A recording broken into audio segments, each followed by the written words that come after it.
This is Beverly, world champion of public speaking, your public speaking mentor, and in this video, you're going to see the first ever speech that I gave in the Toastmasters International Speech Contest.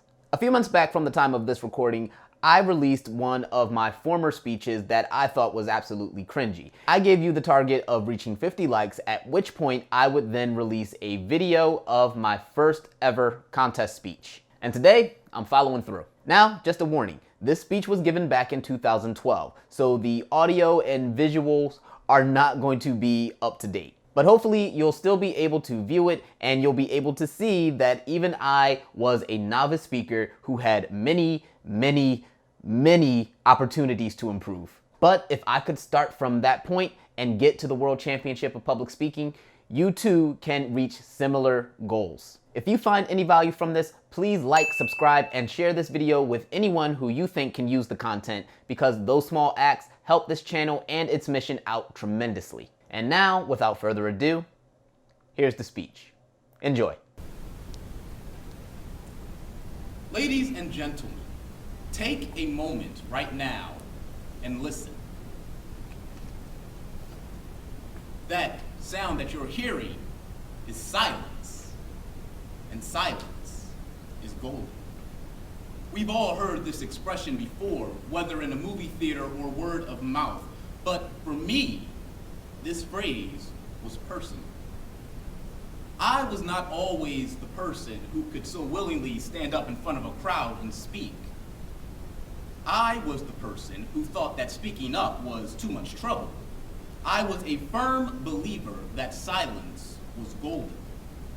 And in the past, I would allow opportunity after opportunity to pass me by because silence was just too golden.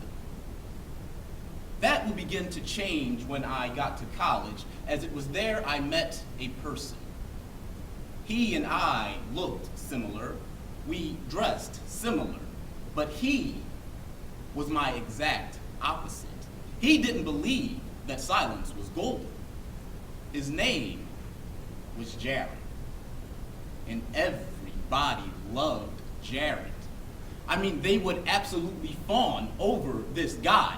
They would say, "Oh, Jared, you're so innovative and clever. Oh, Jared, you're such a natural born leader. Oh, Jared, you're so perfect in every single way." Ah! Do you want to know what I thought of Jared? Unfortunately, I cannot tell you because I would be disqualified if I did. Because anger and jealousy had replaced my apathy from before. I was envious of the way people wanted Jared over me. He wasn't so great. Anything that he could do, I could do better. But there was one problem. Silence was still golden. But an opportunity would come my way that would change everything. His name was Kent. He was the college's event coordinator. He was a tall, burly guy. He came up to me one day and he said, "Aaron, we have a big luncheon coming up with a hotshot lawyer from Harrisburg as our keynote speaker, but I would like for you to speak at that same event." "How many people are going to be at this luncheon?" I asked. "A little more than 100. And we'll be recording the event too."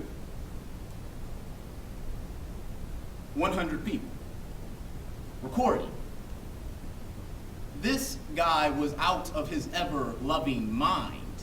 Kent obviously did not get the memo that silence was golden.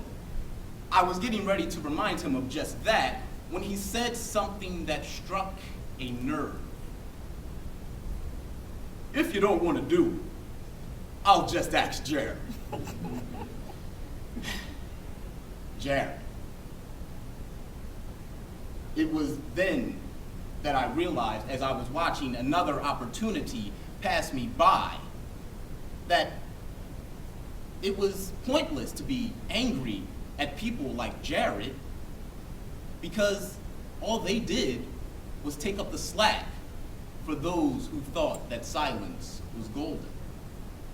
I realized that I couldn't be recognized unless I gave people a reason to recognize me. I realized then and there that silence wasn't golden at all. It was just a plain brick wall denying me my fullest potential. So I decided to tear that wall down and finally speak up. So fast forward to that luncheon with over 100 pairs of eyes and the cameras rolling. I don't mean to sound conceited, but I did pretty darn good. And then afterward, people were coming to me with other opportunities. And where I'd let these opportunities pass before, now I couldn't stop accepting them. You want me to be the president of the marketing club? Yes. You want me to join the Student Leadership Academy? Yes. You want me to join Toastmasters International? Yes. You want me to speak at my graduation ceremony in front of over 1,000 people? Well, let's not get carried away. On second thought, let's do it.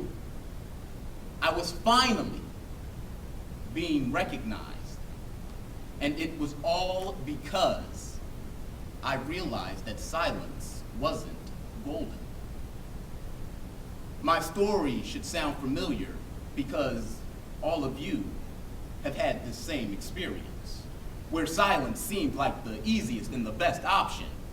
But at some point, you said enough is enough. You said no more. You said that silence would not be golden.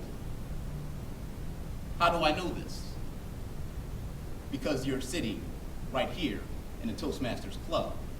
I know because we just had 4 great speakers come up to this stage and by doing so declared that silence no longer had value in their lives. I encourage all of you to keep that mindset. Keep speaking up. Keep using your voice. Whether it be as a Toastmaster or whether you take another stage on another platform, keep using your voice. Because the saying goes that silence is golden. But you and I, we all know that speaking, that